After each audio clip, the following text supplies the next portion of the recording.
everyone. This is Amy here, editor-in-chief of the Austin Common.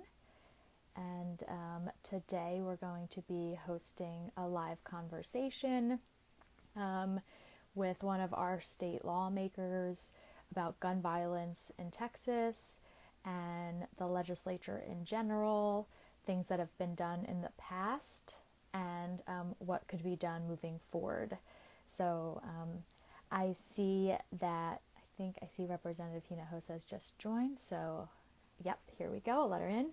And yes, to a comment, this will be recorded and saved, so if you're not able to watch the whole thing right now, you can watch it on the Instagram page. And we'll just give another minute here. I just think allowed Representative Hinojosa to join.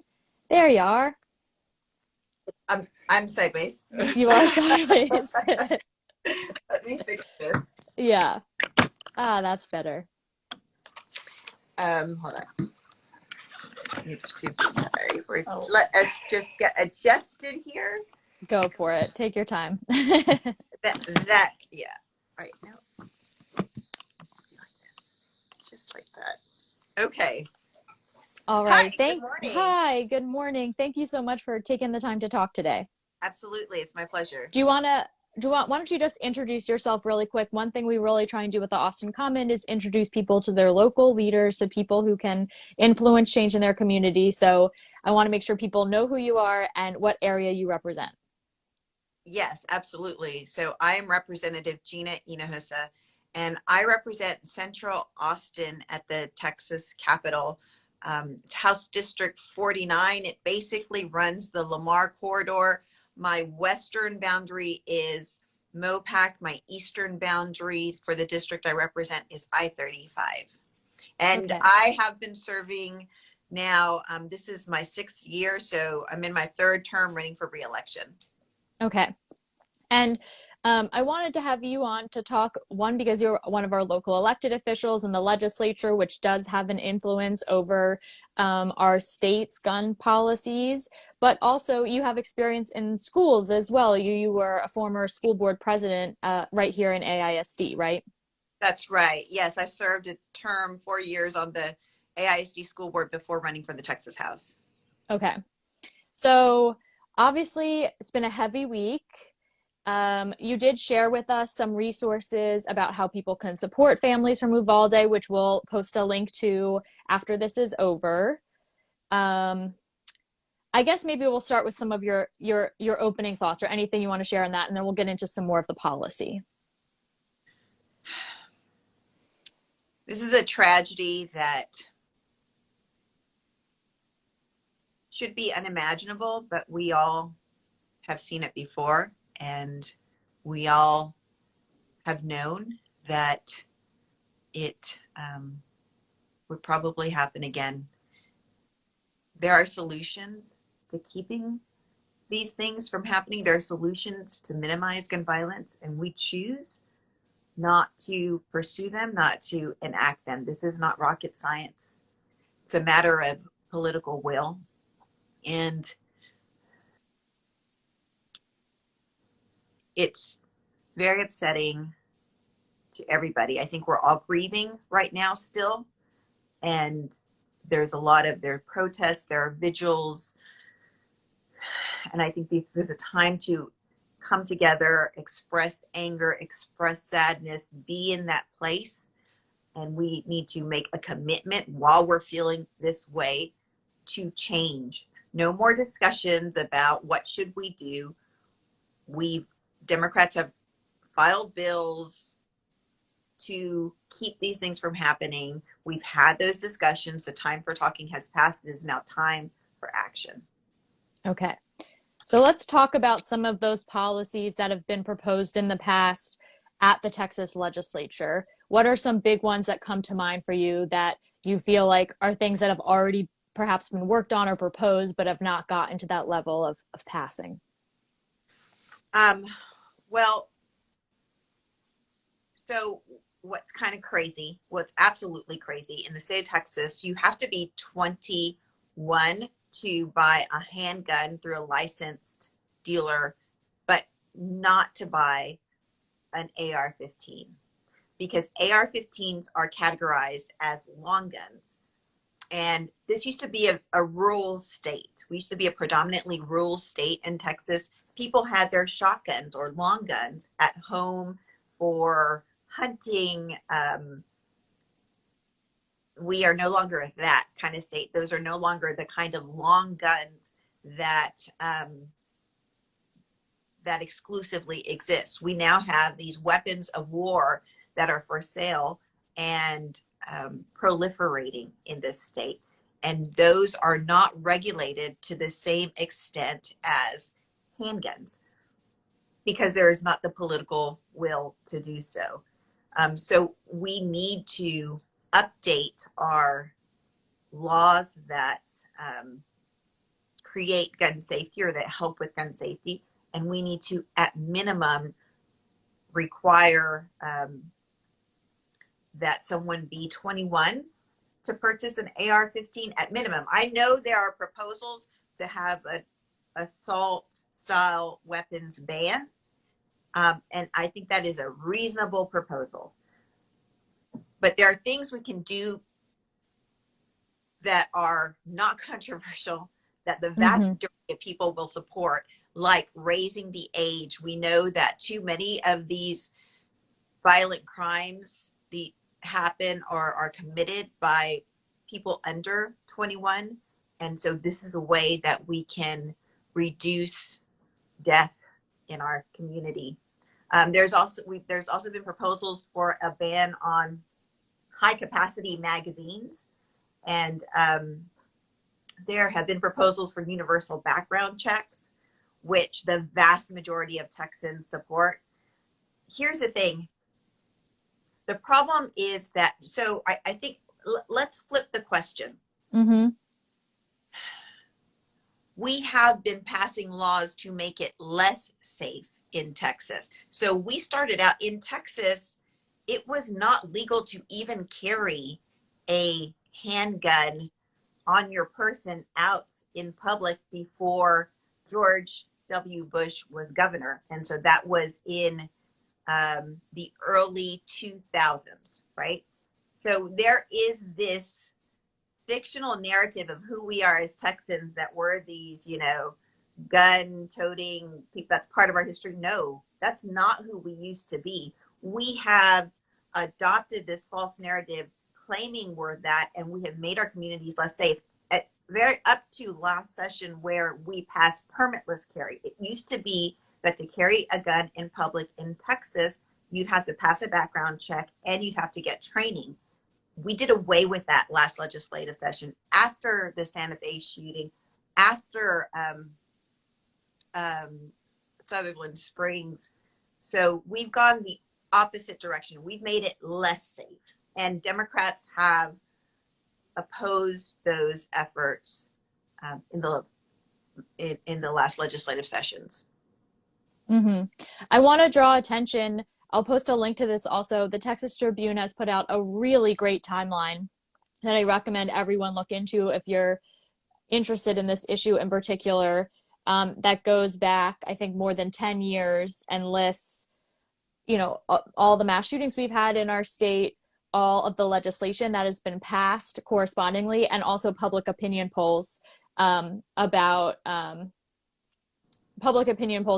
Texans' views on some of these proposals you're talking about, like background checks. And one thing that really struck me is when I was looking at this list, starts in 2009, and the public opinion polls are pretty split on a lot of these issues. And then by the time you get to more recent history in the past few years, there seems to be a really strong leaning in Texas, according to these polls, towards some level of background checks on gun sales and, even bans on semi-automatic weapons. The trend line, you can see a change in the opinions of Texans over time, which is interesting. The last one, responsive, right? Which is responsive right. to the facts on the ground, responsive to our changing culture. The problem is that our leaders have not responded in kind. They have not followed the public opinion of the people they represent. Yeah, one of these questions here that's on the poll from 2019, do you support or oppose background checks for all gun sales? 81% support. Do you support or oppose red flag laws? 68% support. Do you want to explain what a red flag law is, actually? We haven't talked about that. I'm not sure if that's something that the legislature has control over or if that's just a federal thing, but No, that is absolutely something the legislature could do. And what a red flag law would do is provide a way through which someone who is either a threat to the public or a threat to his or herself can have their guns temporarily taken away until a judge adjudicates and reviews the matter. So the idea is that, say you have a son or daughter who is going through a mental health care crisis, and that son or daughter has access to guns, and you fear there's indication that that person is a threat to his or herself, you can request that those guns be temporarily held until a court could look at it to find out what's going on here. So it's an immediate way to keep people safe and respond to often what is a family's outcry for help. okay. So, we talked about policy-wise at the legislature. It seems like, the legislature has control over potentially red flag laws. Where are we with background checks? You said, you mentioned permits for handguns. What about background checks or that kind of thing, or trainings? Right. So to purchase a gun at a licensed dealer, you need to pass a background check. Wait, to purchase a handgun at a licensed dealer, you need to pass a background check. However, you can purchase a gun through a non-licensed dealer, right? You can purchase a gun online. You can purchase a gun through Craigslist, right? So that is why people are proposing universal background checks, to say, no, we should not have these loopholes where people don't have to go through a background check to purchase a gun. People can legally buy a gun in one of those places without a background check. Okay. That's right. It's not as if that's illegal. Right. That's correct. And so that's why there is this push for universal background checks. I mean, it's hard to overstate how bad things are. Mm-hmm. I'm going to give you an example that'll probably blow your mind. In the state of Texas, and this happened in the district that I represent 2 summers ago, someone can have a warrant for their arrest for a violent crime, even murder, and go to a licensed dealer and purchase a gun, any kind of gun, and pass a background check. Because we don't have a law in the state of Texas that prohibits that. It used to be, before Trump was president, that a situation like that would pop up on a background check and that person would be prohibited from buying a gun. The Justice Department under the Trump administration decided that that was unconstitutional. They didn't believe that states had that right. And now our state has done nothing, and so they no longer just do those warrants for even murder show up in somebody's background check when they try to purchase a gun. We've done nothing to address that in the state of Texas. In the district I represent, in Peace Park, there was a man who set up with a scope and an AR-15 on a day where it was 100 degrees outside. Luckily, a jogger saw him, called the police. The police apprehended him. That man had gone into a licensed gun dealer's shop, purchased his AR-15, passed the background check. So he went through a background check, but was able to buy a gun, even though there was a warrant for his arrest for assault in Houston. Mm-hmm. even the gun store owner, who is an adamant defender of the Second Amendment, said, this is crazy. This should never have happened. I would have liked to have known this man was wanted on a felony warrant so that I would not have sold him a gun. But our politicians who are in charge, the Republicans who are in charge, are so afraid of the political repercussions of doing anything regarding guns that we're immobilized in this Capitol. They won't do anything. And they won't do anything until the public demands they do something, until the public understands there are all these things we could be doing and we do nothing. We spent $100 million last session to harden schools. $100 million. And here we are, and we're having the same conversation about hardening schools.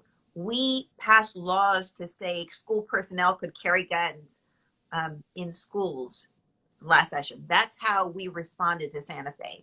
And here we are, same problem. We have reports of even our law enforcement, even DPS, being unwilling or waiting to confront the killer in Uvalde because he had an AR-15, and we expect that the lunch lady and teachers should be able to take care of this by giving them guns. It makes no sense. It's ludicrous, and it speaks to the lack of political courage in the Capitol to do anything about it. I want to talk a little bit more about this school hardening and explain this for folks. And then I do see people commenting, I feel helpless, I don't know what to do. We'll definitely get to that. So I want to make sure that I note that. But explain what school hardening is, because I think this is something maybe if people aren't following education policy or the legislature, they might not have heard of this. Again, this is something that's starting to be well reported on. This was something that the legislature did after 2019. The idea was to give funding to school districts to perhaps install like security cameras or metal detectors, and what does that look like? And I guess also, like, as someone who has been on the school side of things too, like it seems like quite a task for schools to do, or I'm just kind of curious, like, what's your take as someone who's been on that other side too, as far as like protecting their students? Right. A school hardening is all of the above, right? It's cameras, it's security systems, it's metal detectors. Some schools opt for metal detectors. It's all of the above. It's the way we design school entries. And when I was on the school board, so 6 years ago, we had a conversation about this. There is a lot of pushback, or there was a lot of pushback from parents about metal detectors in schools, not wanting our schools to feel like prisons. And I get that, and I feel that. And at the same time, I know that we live in a different world today. We have allowed the proliferation of these weapons of war in our communities, and the solutions of yesterday aren't working. The way we used to be is not the way we are anymore, unfortunately. The way we grew up, the way I grew up in school, I never once had to worry. It never crossed my mind to have something like this happen in my school. Never. So we need to have these conversations as communities, and it's going to be different from community to community, frankly. What makes sense in our community? What kind of security measures are we willing to take? Now, let me say, but we did pass big money to do this last session. And again, the issue is the guns. The issue is that it's easier to buy an AR-15 than to buy a beer in the state of Texas, right? And so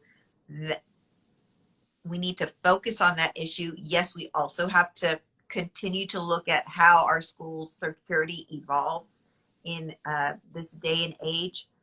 and those conversations, just because they're not mutually exclusive, just because we have one does not mean we should not be having the other. We can have both those conversations. This is going to take a holistic approach. Yes, there is discussion about addressing mental health care issues. Yes, there are extreme mental health care deficiencies in this state. People don't have the access to mental health care professionals that we need. There's a whole array of solutions to that. That is something else we need to do, but that does not excuse the senseless lack of regulation and law that addresses gun safety. Mm-hmm.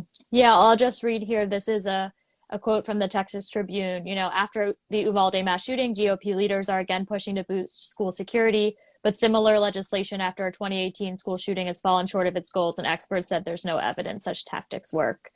Um, I want to talk some about what comes next year. We have had a lot of people commenting on here. They feel frustrated and helpless. I'm sure many people have echoed those sentiments to you. I wonder if you have felt that way over certain periods of time. The reality is, right, this is Texas, and it has this reputation, and it feels like, I don't know, like we do have the ability, Congress is working on stuff where I know that seems to have already fallen apart in a big ways, but the legislature is local, or what is there any way, like, even on some of these more common sense things or more universally accepted, like I said, you have 80% acceptance in polls of universal background checks, or some of these just standard things, just raising the age, where can actual action start to happen in that space? So they happen now. People come to the Capitol during session and present facts and figures on this issue, on lots of issues. And by that, and that's good. I'm not saying that's not good, but the politicians are responsive to their voters. That is actually the way the system's supposed to work, right? That's why we have a democracy, so that the people we elect can do the bidding of the people who elect them. So politicians don't do things out of the goodness of their heart usually. I'm sorry to say, that may sound cynical. That's not the way democracy is supposed to work. Democracy is supposed to work. People who put you in office expect you to do what you're supposed to do, or they hold you accountable. If we're not voting on this issue, if we're not saying this is a non-negotiable, we need this to happen, or there will be consequences in March in your primary, which most people don't vote in, by the way. Most people don't vote in the primaries where we pick who are the Republican candidates and who are the Democratic candidates. We just had a sliver of the electorate voting in the March primaries. Right. It's like 5% or less. Yes. And the thing that is, we're so gerrymandered in this state. And so we're all either, our districts are drawn into heavily Democratic or heavily Republican districts. And so that by the time we get to November, we know who's going to win. I represent a district that is heavily Democratic. My main race would have been in March. I do have opponents in November. Those are easier races for me. I have a Republican and a Libertarian opponent in November. Those are easier races for me because we have mostly Democrats in the district I represent. My district is an example of what the vast majority of the districts look like in the state of Texas, both for the Texas House, the Texas Senate, and U.S. Congress, because we're so gerrymandered. We're so packed into these districts that are safe Democratic or safe Republican districts. So we need more people voting in March, right? That's when we choose who are Democrat and who are Republicans going to be in. That doesn't mean, though, that November doesn't also matter. So here's what's happened after every terrible mass shooting incident in the state of Texas. We've relaxed gun laws in recent history. That's what Republicans choose to do. They choose to relax gun laws in response.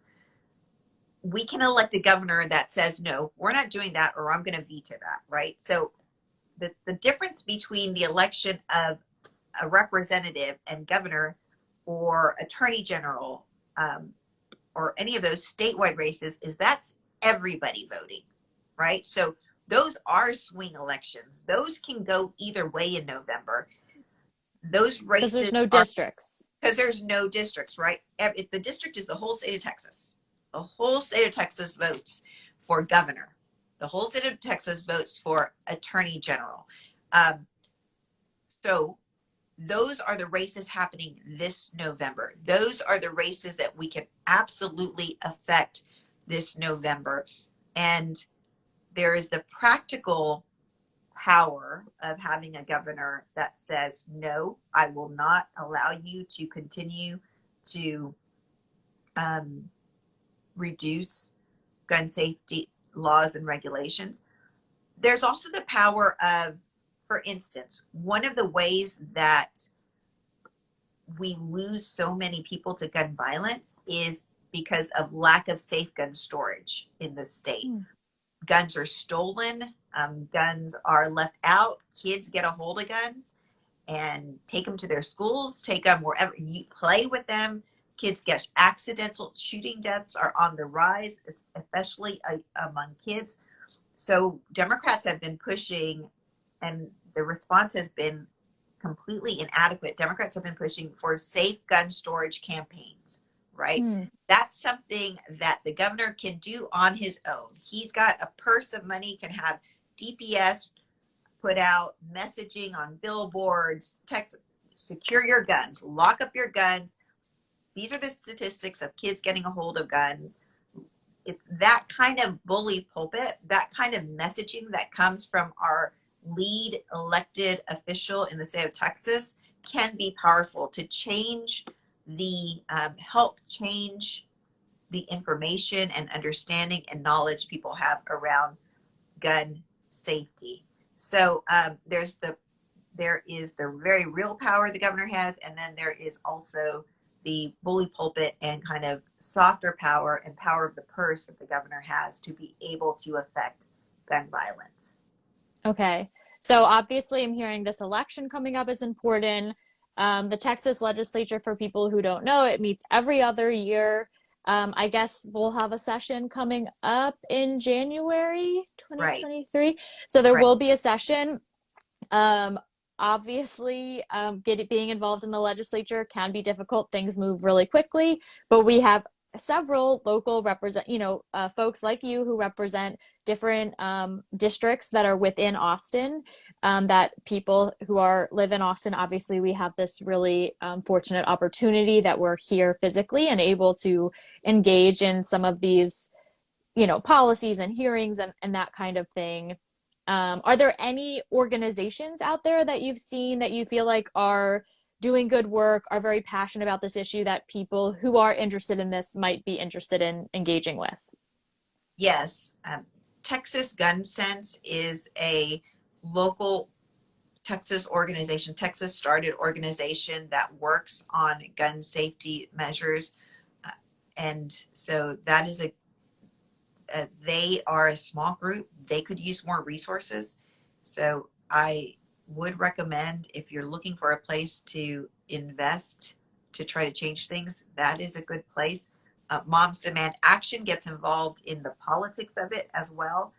And we will never change our gun laws until we elect new leaders who understand that we demand change and who are responsive to an electorate that's demanding change. So that's also a good place to put money. We had a meeting yesterday. We just pulled together people who are working on this issue, and there are teachers groups that are really trying to affect change. We brought in the teachers groups. Teachers are deciding to quit their jobs because they don't feel well equipped to protect the children in their classroom anymore. Supporting our teachers is an important place to trust too. So But those are the ones that are top of mind. Yeah. And we'll post links to all those afterwards. I saw someone ask a question too about teens getting involved. I can share links with this. I Oh, believe that the yeah, I know that I think the group Generation Serve maybe has put out some guides for how people to get involved. I know this is a passion area of yours too. Any recommendations for teenagers in particular? okay. Yes. So I'm so glad you raised that. June 11th. June 11th is the March for Our Lives rally. Rallies across this country, right? In DC, in Austin, in all areas, we're building up to a March for Our Lives rally. We know young people are engaged and leading on this issue of gun violence. We will, if you don't have a contact, we will connect you with. It might be good actually to have somebody who's working on this issue on your show, to begin to build up. Right now, this is a time for grieving and anger, but we will be building up that power to be a force in 2 weeks, June 11th, at the March for Our Lives rally, and demonstrate that the people of Texas demand change now. So that has been a powerful force in the past, and I'm excited to see that building again. Okay. And then just before we close, I'm wondering, I think we've had so many people who are so frustrated, so upset. What can you leave them with? And also, I wanted to call attention. This was an editorial you had written for the Tribune that I read a few years ago about guns in Texas, but I feel like some of it might be worth repeating again now. Especially in a state like Texas, I think, guns are a tricky issue, but a lot of what we're talking about here, um, it's far from not allowing guns to exist in the entire state. Still, That's I don't know. That's right. It's not an either or. We can support the Second Amendment. We can understand that guns have long been part of our Texas culture. But when I say guns, I mean like Hmm. shotguns, right? Rifles, guns that we use to shoot rattlesnakes on our ranches. Those are the kinds of guns that have been part of our culture. Guns that we use to work. We are a people of hard work and integrity. And um, so we need to put substance over style. Remember who we are as Texans. We use guns as a tool to make us live better, not to keep us in fear. Uh, so yes, we need to remember, not let them put those cliches about who we are as gun-toting Texans on us, because that is frankly not who we are. I'm born and raised in Texas, and I spend my holidays on a ranch. I get it, but this AR-15 nonsense, this gun toting nonsense. We're not the Wild West. We're sensible people. We are now a mostly urban state, and we need to act like it and do the will of the people, protect Texans, have common sense gun reform that respects the past and our traditions, but that also is responsive to our current situation. Well, thank you so much for taking the time to chat today. I really appreciate it. And to everyone listening, we're going to post a recording of this after the fact, and I'm going to share all the links of all the different organizations and resources that I mentioned here. Okay, well, thanks so much. I really appreciate you covering this issue. All right, bye. All right, take care. Bye.